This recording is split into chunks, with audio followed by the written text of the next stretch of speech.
Hey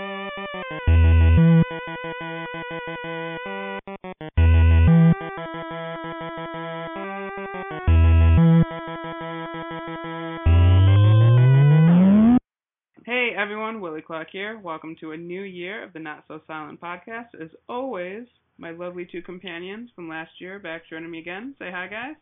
Hey there. Hello.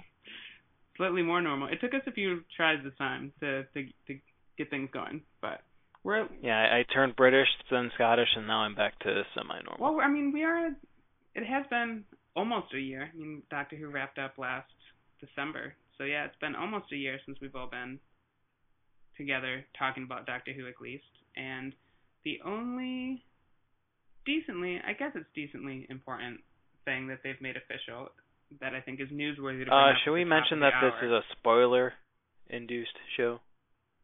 Oh, yeah. I just want to make that clear before that happens.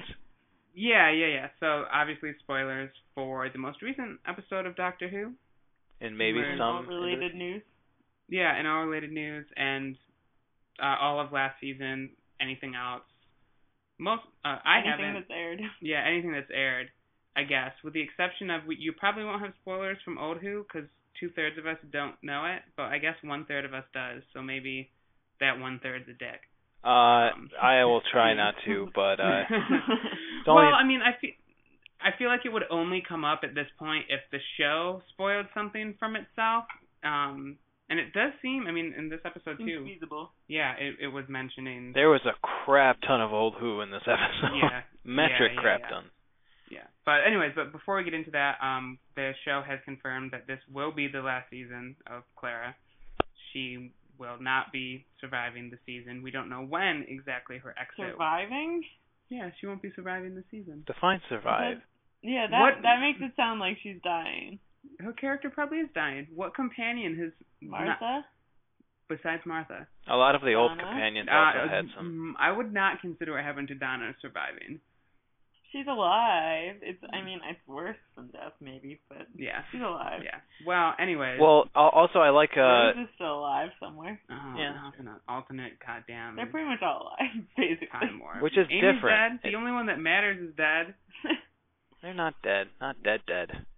Well, they're dead. Okay, fine, they're dead. Anyway, something will probably happen to her. Well, I just want to make mention of the Doctor Who. They released Clara and the Doctor and a couple of Daleks walking across Abbey Road in like kind of a Beatles cover remake, and it was supposed to be a spoiler or kind of like a hint and foreshadowing. And I've read this online because I obviously do not know enough about the Beatles or have enough time to stare at pictures like that. But they changed the license plates around.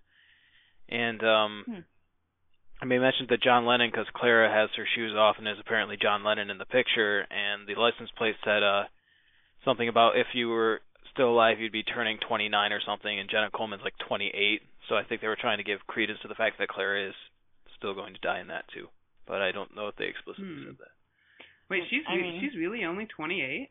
I think Clara. so. Maybe not. Oh, maybe not that. Oh, okay. You mean Jenna Coleman? Yeah. I don't know. Yeah, I mean, Abbey Road was... Sorry, I'm going to Beatles out for just a second here. Yeah, the Beatles. There was a big Beatles conspiracy that went on that Paul was dead. So he's the one that doesn't have his shoes on. Mm-hmm. Not John. My bad. Yeah, geez, Jinxie. I suck at the Beatles.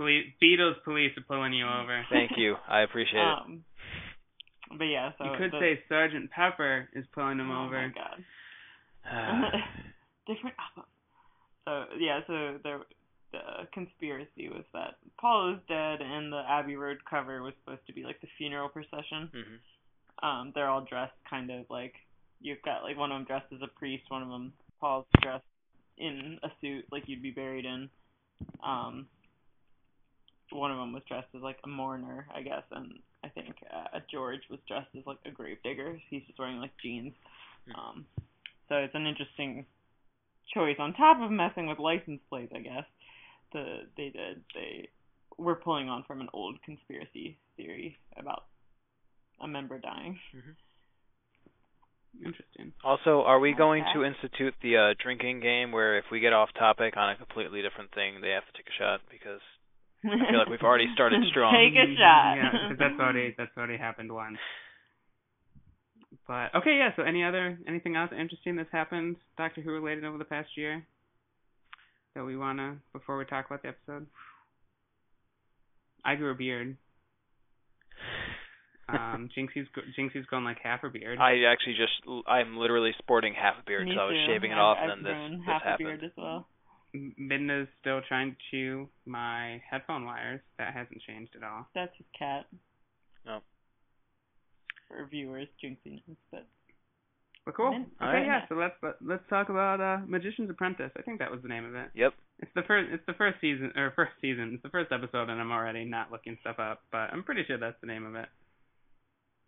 Cool. Yep. Yeah. So let's start at the top. We opened up with a war scene with this little kid. Oh, also, I actually like this opening scene. I thought the hand thing was really clever.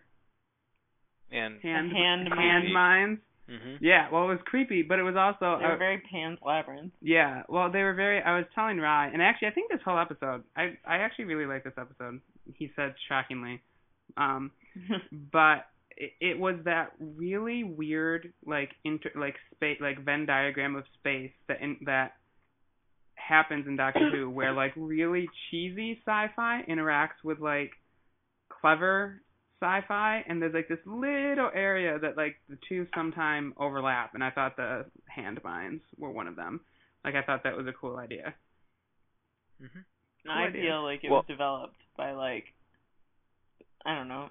I don't know who wrote this episode. Moffat did. Moffat wrote it. Yeah. So Stephen Moffat slipping and saying hand mine instead of landmine once, and being like, oh, that's a good idea, I'm gonna use that. I actually I seem to recall, and I don't know this for sure, I seem to recall not being horribly impressed with any of the episodes he wrote last season, but I thought this was a very I can't talk though, very well written episode. There were a lot of good lines through it.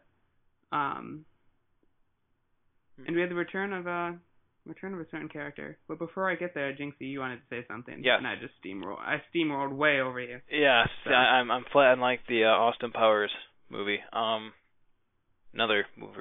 Anyway, what I liked about the fact that they took the Doctor inadvertently back to spoiler for the first part, finally, as Skaro was Skaro in the old series, and I was actually just rewatching the Genesis of a Dalek because it's pretty much this is a carbon copy version of that, or it seems to be playing off of that. I don't know if either of you have seen it. No. But Skaro is just a war-torn, for 1,000 of years, and they actually started out really highly technologically advanced civilization, used chemical weapons and everything to, then there was mutants running across all of the planet, so that's what the hand mines are for, and Colony Sarf, as we get to. I can never say his name right. Oh, was that the snake people? Yeah, so he's one of the mutants, and the Daleks. He was cool too. I'm gonna say this wrong. Khalids and oh damn, I forgot the other ones that they fight against. But they're fighting against a whole nother race, the Thals. There we go. Khalids and Thals are fighting, and the Daleks are from Khalid generation line because Khalid is actually an anagram of Dalek. Fun fact of the day. And anyway, it kind of throughout the episode you see this mutants, and you see how the actual world of Skaro developed into from mutants to the Daleks just floating everywhere. But I know I was really excited. Yeah, I really and it's funny because not having seen Classic and having no idea who any of these things were, I was a little confused, but I actually really liked it because this is one of my complaints I've had about the show for the past few seasons is I feel like we haven't been getting any new or cool or varied alien races. So on the one hand, I guess it takes away from that these are all old races, but they're still cool and new to people who have only watched, the reboot. Mm-hmm. Oh, actually, I just want to make point. Also, the weird fighting implements they used is because they were regressing in time as the war went on. So that's why you could see bow and arrows. And I thought it was really funny because in the episode, the Doctor made a quip right at the beginning. The fourth Doctor with a scarf made a quip in the beginning. He's like, yeah, soon they'll be fighting with bows and arrows. And I just thought it was really funny that they decided to have a guy fighting with a bow and arrow right at the beginning. Now, I don't want to get too far off on topic here, but why were they regressing through time? Because they were running out of things to use to fight weapons with. So they're going back to a more rudimentary system. Got ya. Interesting. Yeah, I mean, on the large scale here, I think everyone that listened last year knows that I really don't like when they kind of rewrite history, and this seems very, very revisionist to the show for me, especially since it's now, at the end of the episode with the cliffhanger, we're essentially left with the idea that the Doctor created Davros, right? Davros? Yep. The Doctor created Davros, but because he hated Davros, and then he goes back in time to kill Davros to stop him from hating Davros, but Davros is created, and this is the reason why Doctor Who makes my head hurt. It's honestly though, Davros has been you can imagine the amount of time travel revolving around him. They actually he was dead at one point, and then he was alive, and then they had an attempt on a life which failed, which made him paranoid, which made him actually survive the next attack, and he's been killed by the Daleks. I mean, and he's been in Modern Who, right? Because I feel like I've seen him before. He was in. Give me a second. I actually wrote this down just for everyone's knowledge. Stolen Earth in Journey's End. It's the one where the Daleks stole the Earth and put it in alignment with the other 13 planets and tried to disintegrate the entire universe. Yep. Okay. Which I also like the fact that they didn't delve into how he got back, because that's always annoying. Yeah, it's interesting that you say that, because I am a stickler for having things make sense, but I feel like actually he's kind of taking this from himself, because he's taking this from Sherlock too in some regards. He's just like, I'm gonna bring characters back as I want. I wanted the Master to come back, so Missy's back because I want her to be, essentially. Not dead, big surprise. Yeah, not dead. And so on the one hand, I'm frustrated when they cop out of something like that, but on the other, I don't know. I thought this episode was very interesting in the way that on some levels it was almost making fun of itself in how ridiculous some of the things were, especially with the Doctor playing fucking guitar. Oh my God, I love that scene. And I was watching an interview with Moffat when he was talking about it. He's just like, I'm building up this half of this episode of this guy just traveling the universe trying to find the Doctor, and then Clara and the other person trying to find the Doctor, and when they actually find him, I need him to be doing something amazing. So that's what they decided to go with. Do you know playing guitar on a tank? Yeah, playing guitar on a tank, making jokes. And he was doing Van Halen riffs, and I actually think he threw in the Doctor Who theme song for a little bit there. Sounded like I did Pretty Woman for a bit. Yeah, I did Pretty Woman when Clara. And then did Hey Mickey for Missy. Yeah. That was good. Hey Mickey, you so fine. Okay, anyway. Oops, did I just say it? Damn it.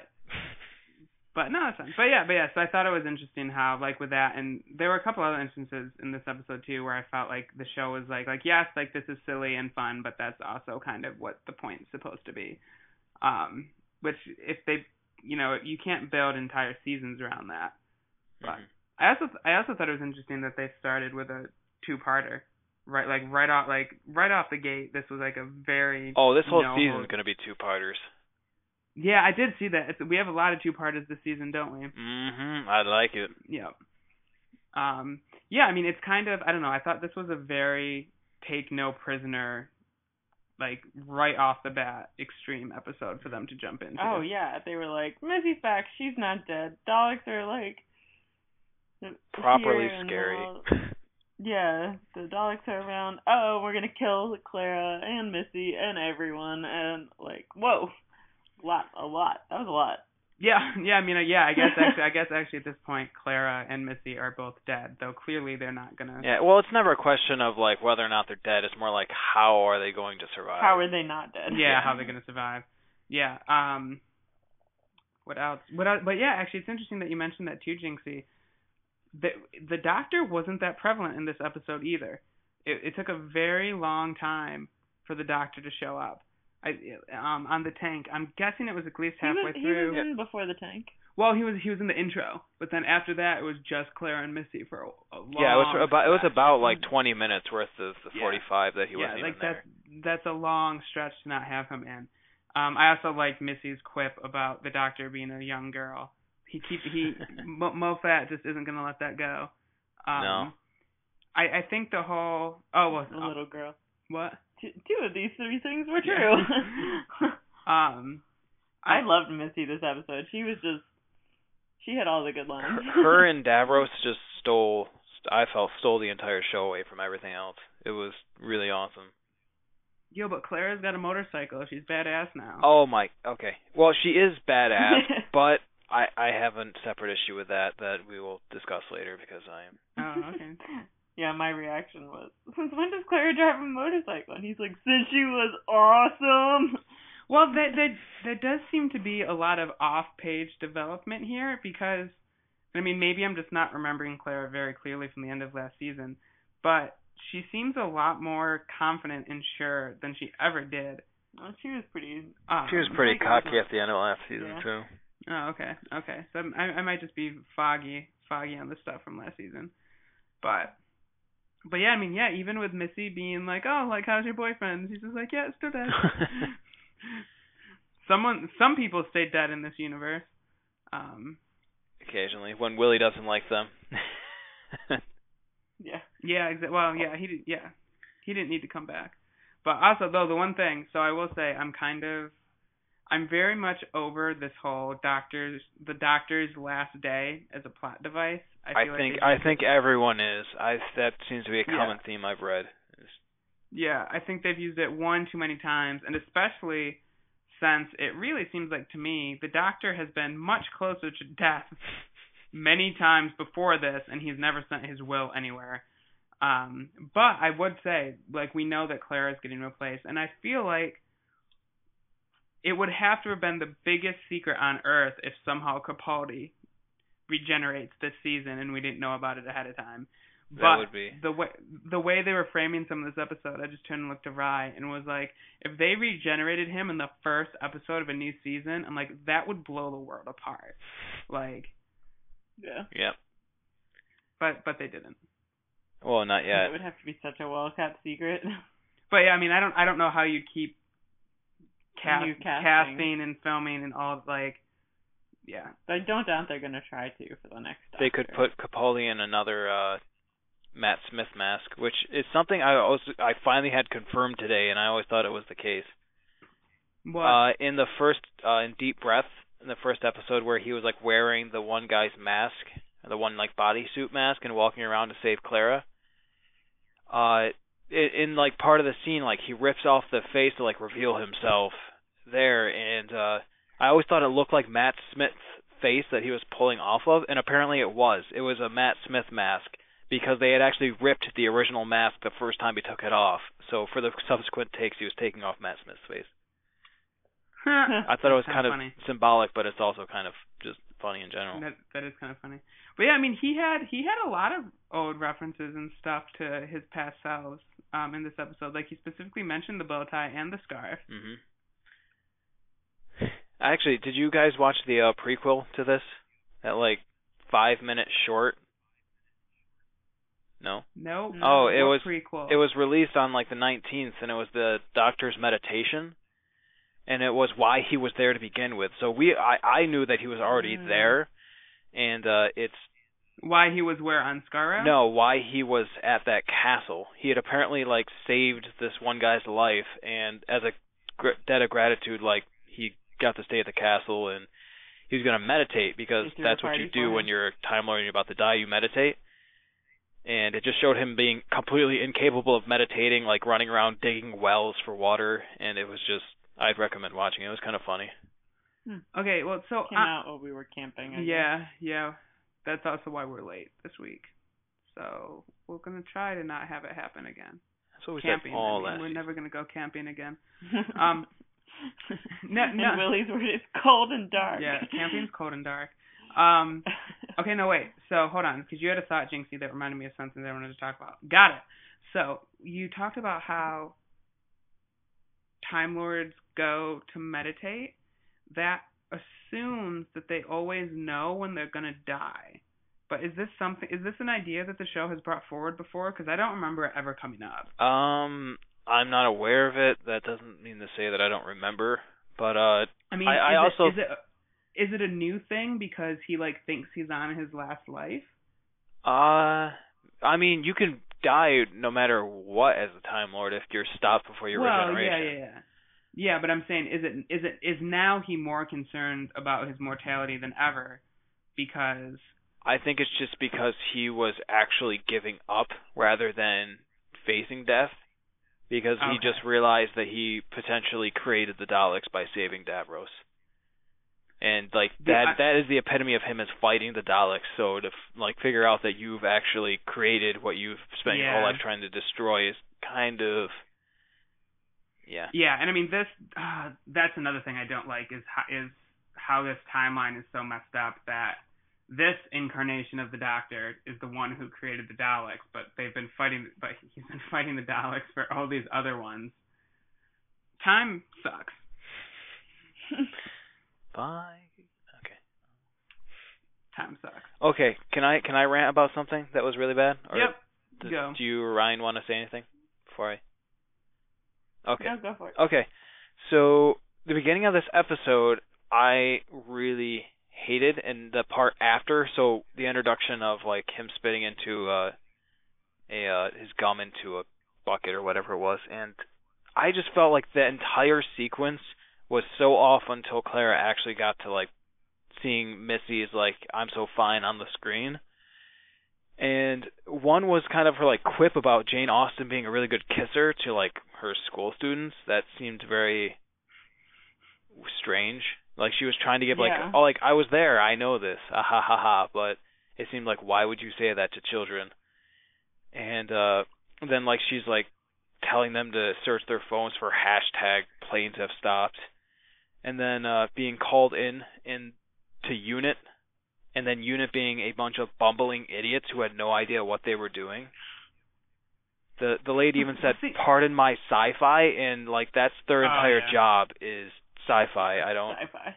Well, like I said, I feel like this episode it's weird because it, in some ways, it is almost a self-parody of itself, which is why I find it very interesting because I feel like, and it's interesting to me that as someone who's watched Classic Who, you like it, because while I was watching this, I was like, I'm super into it, but I could imagine if someone had only watched Classic Who and hadn't watched the past few seasons and turned this on, they'd be like, my God, what have you done to like my beloved like sci-fi show? I think it's fine, but I think if anyone like just tuned into this episode, their mind probably would have exploded due to like the just gunshots slinging that he did this episode. Well, I mean, yeah, it's definitely this did not feel like a season premiere. This is definitely like a bold.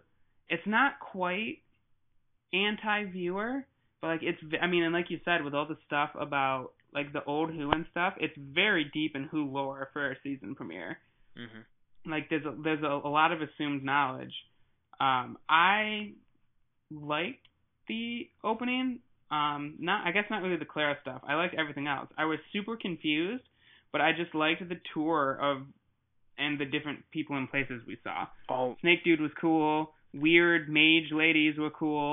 Sisterhood of Karn and Colony Sarf would be the whatever. Two. Just throwing out the information. Snake Dude, mage ladies. Yeah, no, I know, but like whatever their names were. The Shadow Proclamation. The Shadow Proclamation. We even saw which has been mentioned. We saw some Hoth, which is awesome. Oods. Though that one scene with Snake Dude was like straight out of like Star Wars Mos Eisley, like the Ood bar. Yeah, the Ood bar. Oh my God, it was very very heavily Star Wars influenced. But I don't hate that. I like when the show has aliens. The show doesn't have enough weird aliens. Mhm. And I love the fact that the guy. I also like we got. Oh, go ahead. I was just gonna say I love the fact that I could not separate the guy riding a Segway under the cloak. It is just too. That's exactly the thought I had with it. I was like, he's rolling around on a Segway everywhere. No, guys, he's part person, part snake. He was slithering. He was slithering I don't full think he's snake. part person. I think he's all snake. Oh, he's Yeah. all snake? So his face looked like that because it was snake coiled. Oh, that's awesome. And there's like designs on the yeah, that's pretty different cool. bodies. I of also snakes. liked, we saw the return of different colored Daleks, which are awesome. And special weapon there's some, like, Daleks. blue ones in there. What special weapons Daleks? The Daleks used to have like special weaponry, like so there'd be like heavy assault Daleks that have like one big massive ass gun, and it's really awesome. Oh, did we see some of those? Yep. What ones He were was just those? paying attention to I colors. was just paying attention to the And pretty the, colors. and the Supreme Dalek, and not Supreme, I forget what the hell they're called in the middle with the three lights and everything. It was just you finally got to see a variety of Daleks. Which was, yeah. And also, well, and you mentioned this, right? The human Dalek. I think we have seen those before. Oh, maybe we have. Have we, Jinx? Human? In like the Ren Fair. In the Ren Fair, there was the Dalek in a human form. For, Like the human with the Dalek stem out of his forehead. oh, yeah, we've seen that a lot, because that was actually last season with Matt Smith in the Dalek Asylum. That was a lot of that. Yeah. And then towards the end at the the lady of the Church of Silence or whatever it was, like was turning into one of those too, and sorry. but that's actually one of the like iffy continuity points that I couldn't wrap my head around until someone else mentioned it, because Worf. See, this show is literally built on iffy continuity points. Well, no, I know, but like most of it makes sense, and like Worf having a Dalek stock, and the fact that Colony Sarf was looking for the Doctor when there was a Dalek already there. Like, I didn't put two and two together that he had gotten bit by the snakes and might have been injected by like nanotechs at that point, taken over. Yeah. So that was what was bugging me. But wait, what? think about it. If they were looking for the Doctor, but if Dalek Man was already there with the Doctor, he would know where he was. So, yeah. Like if Dalek Man was always Dalek Man. Instead of, but Jinxie was saying that bothered him originally, but then he realized that it could have been the snake bite that turned him into Dalek Man. Oh, snake bites turn you into Dalek Man? Well, like Dalek snakes, maybe? The nanotechs do. So. Oh, I didn't. For some reason, I thought the snakes weren't Daleks. They're not. It's one of the Skara mutants. Okay. Okay. But they were trying to get him to the Dalek. No, I know that. I thought he was just like the messenger boy for Davros. He is. Davros He's a henchman of the Daleks, but he's not a Dalek himself. But if he bites people, he can turn them into Daleks. If he has the nanotech, I mean, you could turn anyone into a Dalek with the whatever the hell they are, nano something, nano monkeys. The little bot thingies. Okay.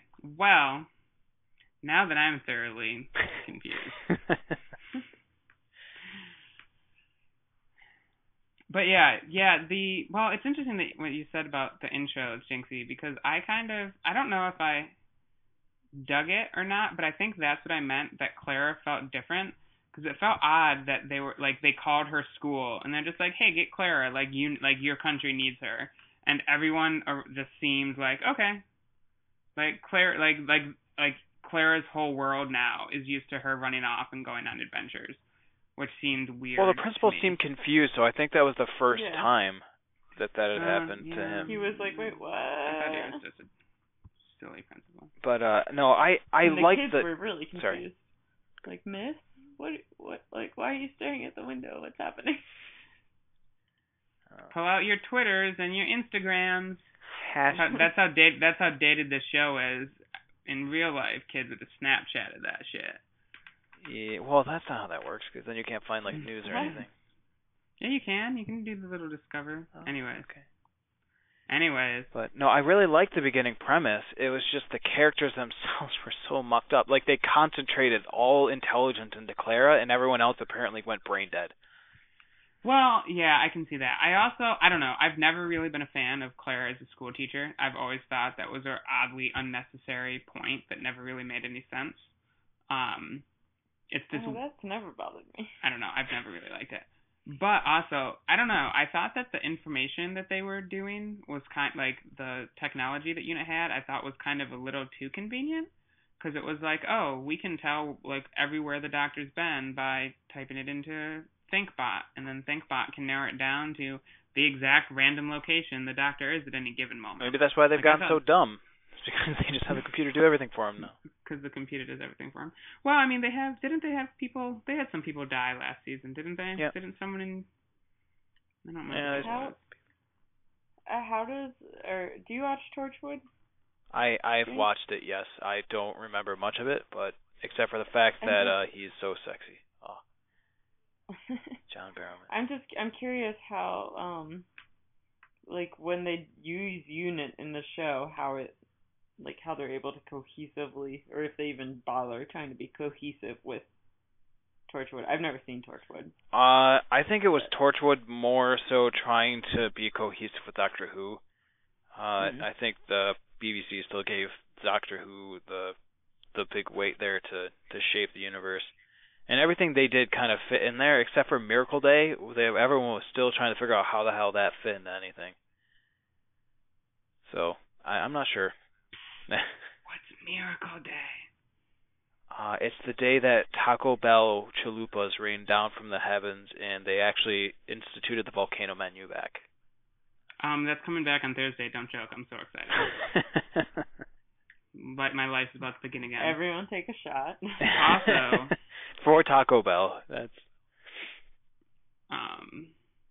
Also, that would be a great crossover promo for them to do. To have like the Daleks try to invade by shooting taco guns everywhere. Or like exterminate and like eating tacos while saying it. So I mentioned this to Rai while we were watching it too. I think it's funny actually that the Daleks even still exist as a Doctor Who enemy because they're so lame. They're so awesome. Plunger hands. No, they're so lame. It's just I don't know. It's really funny to me, and I mean Doctor Who is one of these interesting shows where you have to like balance like all this history with everything else, and it's odd the things that Moffat will change and fiddle with, and the things that he won't, and the Daleks are one of those that always come back eventually somehow. They have their... Well, same as Cybermen and a lot of the other classics. Well, yeah. I mean, yeah, but I'm saying, but he has no problem rewriting history saying that the Doctor created the Daleks, for example. But he will still leave the Daleks with their plunger hands instead of being like, oh, look at this, they now have chainsaws because it's not 1909 anymore. Well, I feel like when they started morphing them into humans, that was a pretty interesting concept. But yeah, the Daleks as like a race can't really do that because their whole concept is being pure, so it'd be weird, like paradigm shift for them to start thinking something else is pure. That's true, but it's also really weird that this alien being's idea of a pure form is having a plunger on it. Well, the Dalek is okay. I guess it's casing could that's shift. not the Dalek, yeah. Well, no, I know, but I know. I don't know. I don't feel like we talk about that often, but it just hit me this episode that I was like, wow. I was like, it's just interesting to me that the things that he's willing to change or reinvent or something like that, and then the pieces that have still stayed the same, like the Cybermen and the Daleks and stuff like that. Yeah, well, they tried to do it with like the Paradigm Daleks. They tried to give them a little bit of an upgrade, and everyone's like, "Those look like candy bars." Well, I mean, yeah, I think that's the thing is I think anytime they try to change stuff like that, people bitch. But if the Paradigm Daleks are the ones I'm thinking of, they're the rainbow-colored ones. Yeah. Those were awesome. I've been looking for toys of those forever. Also, I've been looking for Silence toys forever, and I can't find Silence toys either. Well, that's because you keep forgetting once you see them on the shelf. I know. Oh my God, that'd be so. They just sell empty boxes. Best marketing campaign. Silence figures, $30. Oh God. Never been out of the box. Never opened. No, I want the Silence to come back. I don't think people like them enough for them to ever come back, but I thought they were legit. I think 2 seasons of them being prevalent is enough. I love them, but I think it's enough. Yeah, I guess they did get a pretty wide arc. I guess merchandise-wise, like the Silence aren't everywhere, but you see the tally marks all over things. Yeah. Like the allusion to the Silence. But that's not as cool. It's not as cool as unlimited powers and unlimited rice pudding. It's not as random of a statement as you think it is.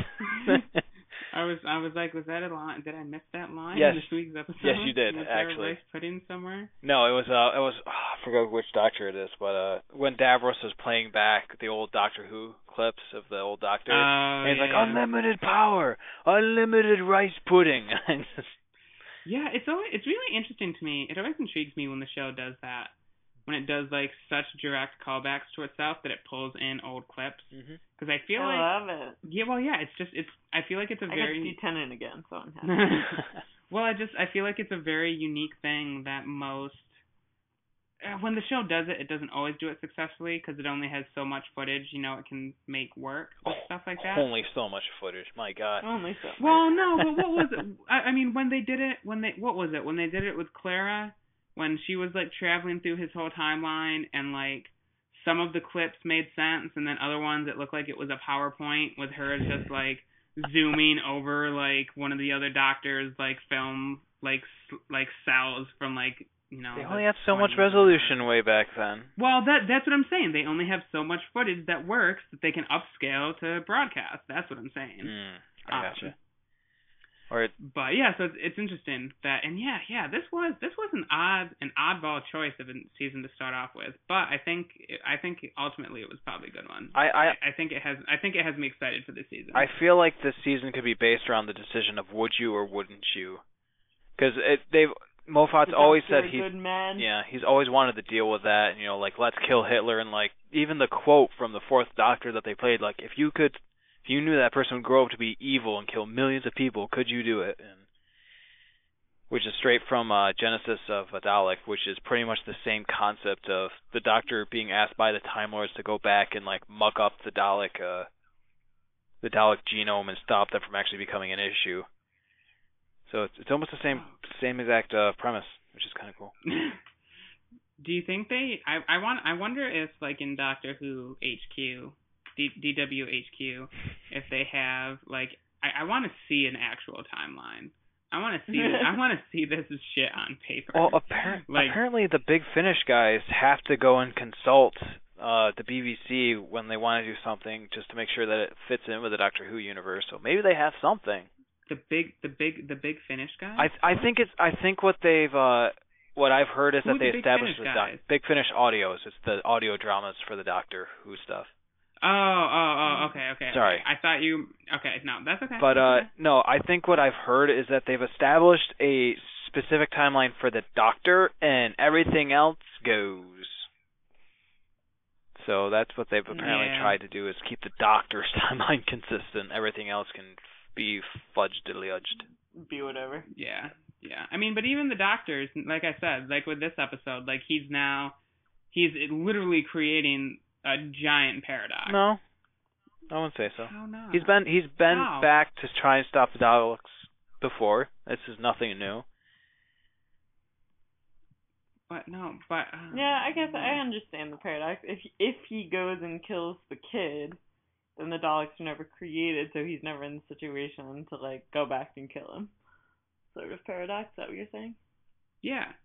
Correct, but it might not be that much of an issue because it's not. He's not crossing his own timeline, in a sense. Yeah. Time's not linear. No. Didn't you listen to the wibbly wobbly season? Right. So, but the main premise has been you can't cross your own timeline. So as long as he hasn't gone back to that point before and is there currently, then he's probably fine to keep existing the way he has. Yeah. Even though he's totally done that in the show too. Yeah. Well, I mean, because what was it? Rose saving her dad. No, but what were those creatures? The Guardian things. The what things? Because we haven't seen whatever it was in that episode with Rose and her dad, the giant Guardians. We haven't seen them since that episode. The dinosaurs, like the pterodactyl things. I forget what. I don't even think they called them anything.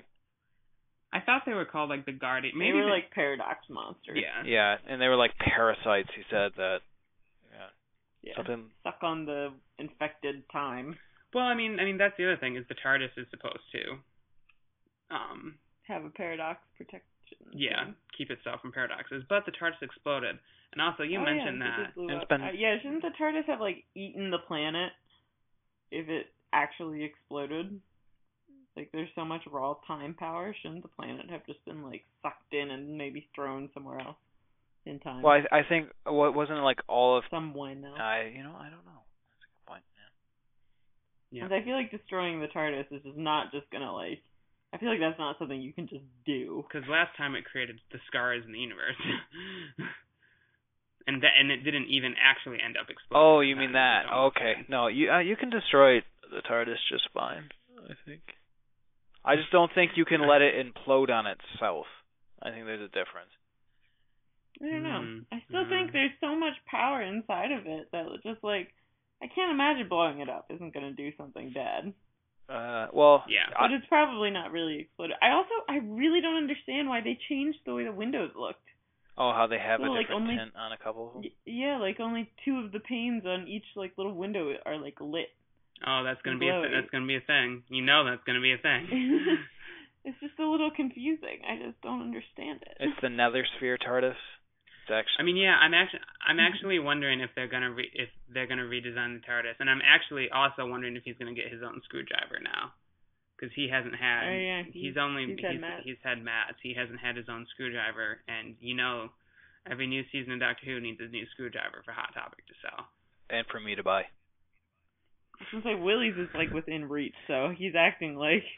No, it's not. It's further than reach. I can reach it. I can't. It's in reach of me. Expelliarmus Patronum. What? Wrong show. Sorry. That was like 3 different spells thrown into one. Oh yeah. I'm glad that's the issue you have with that statement. Yeah. Oh yeah, you can talk about if we can do a Harry Potter podcast, like I'm on it. Oh my land. Oh my God, that bar they opened up in Toronto, I want to go to. There's also a hotel in London. Anyway. When's the Doctor Who? Yeah, we need a crossover. Has Doctor Who ever done a crossover with anything? They've mentioned Harry Potter and Doctor Who. Well, that's not a crossover. Good old JK. They've mentioned. Tennant mentions he's like, wait till the 7th book comes out. It's a real tearjerker. Yeah, well, and then then Harry Potter was in one of the very first episodes with Tennant. Oh yeah, it was in the not with Tennant. It's one of Rose's. Or no, yeah. It's Eccleston. It's one of the Harry Potter books is in the like End of the World. It's collection. Like in one of the boxes. Yeah. Or the display cases. Yeah. But yeah, it's interesting. I was reading an interview with the actress who plays Missy, and she was talking about like she was talking about the friendship with the Doctor and stuff like that. And I mean, I briefly mentioned this with Clara, but I think even more so with Missy. Now, Missy hasn't been quite as antagonistic as the Master was per se. What? But she definitely was last season. She just killed a whole bunch of people. Okay, yeah. She's not good. Okay. No. She's not good. Yeah, she's not good. But that's not what I meant. She hasn't been as playful, I feel like, as the Master was. She's definitely was darker. And now she seems much... She's really playful this episode. Yeah, she was very playful this episode, and she was very like, no, like me and the Doctor have really been friends all along. We just always try to kill each other. And I feel like that came out of nowhere compared to where we last saw her. I mean, I think from what I've understood, and this is not having watched Old Who, that they were friends. Like, they kind of grew up together, right? And that's kind of like the lore basis was that they were friends on Gallifrey and then took kind of different paths. And then, yeah. No, like went crazy. I understand that. I'm just saying she never seemed quite as, I don't know. She never seemed quite that. The entire paradigm she was trying to explain this episode, which was that, they were friends and they fought all the time, but they fought all the time because they were really friends. That never came across to me last season. It seemed very new to this season and bringing her back. They have a history, and I think that's what she was coming at, kind of. Mm-hmm. That was my impression, at least. Also, are they ever going to explain how she didn't die? No. Maybe. That's what the Master does. The Master doesn't die. That literally is. Like, he dies or she dies pretty much every single time they're there and then just comes back. Like, we've already seen it. We've already seen 3 Masters so far. 3 in Modern Who? Just in New Who. Like, I really like this Missy because it's almost like watching Roger Delgado again. Yeah, it's great. She's such a good actress. Oh my God, it's just so amazing. Like when she's just sitting in the cell singing. That was such a good twist. Like last season, that was such a good twist. And then as soon as it happened, you're like, how did I not see that? Because she's acting perfect. Like. I want her to be. Very female heavy episode though. I mean, it was Missy and Clara leading the show essentially. Yeah. I guess. The Doctor was just going along for the ride. They had to find him. He gave himself up. They decided to come with him. Well, it depends on if you consider Colony Snarf. I'm going to call him Snarf now. Snarf. It's not really Colony Snarf, is it? There's no way it's Snarf. actually called Colony Snarf. SARF.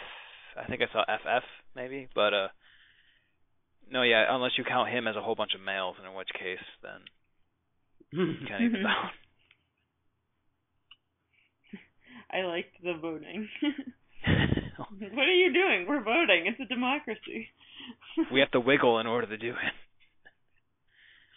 Oh, that was weird. But yeah, I don't know. Anything else? Any other thoughts this week? We didn't. I don't know. I loved Missy this episode. She was wonderful.